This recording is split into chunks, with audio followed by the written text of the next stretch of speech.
ঘাটালের সাংসদ দেবের বৈঠক আর দেবের বৈঠকের পরেই ঘাটাল মাস্টার প্ল্যানে গতি। ঘাটাল মাস্টার প্ল্যান রূপায়ণে তৎপর সেচ দফতর। ভোটে জিতেই 12ই জুন বৈঠক ঘাটালের সাংসদের।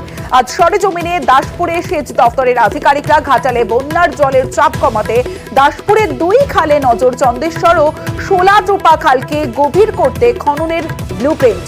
পশ্চিম মেদিনীপুর জেলার দাসপুর 1 নম্বর ব্লকের বিভিন্ন এলাকা ঘুরে খতিয়ে দেখলেন তারা। সেই বৈঠকেই প্রস্তাব ছিল দাসপুরের 2টি সেচ খালকে শিলাবতী ও কংসাবতীর সঙ্গে যুক্ত করে জলের চাপ কমানো। সেই প্রস্তাব খতিয়ে দেখতে আজ দাসপুরে এসেছিলেন সেচ দপ্তরের উচ্চপদস্থ আধিকারিকরা। এছাড়াও ছিলেন ঘাটাল দাসপুরের একাধিক শাসক দলের নেতৃত্বরা।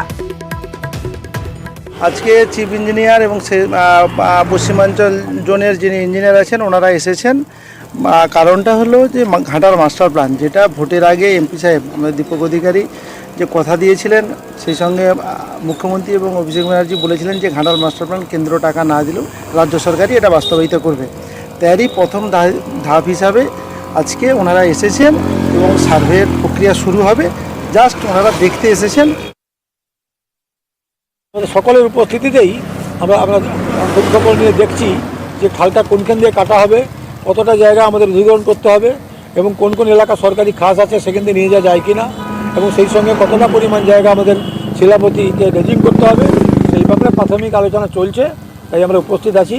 আমি আশা করি যে এই প্রাথমিক প্রস্তুতির পরবর্তী পর্যায়ে ফাইনাল যখন প্রস্তুতি হয়ে যাবে তারপরে আমাদের কাজ শুরু হয়ে যাবে।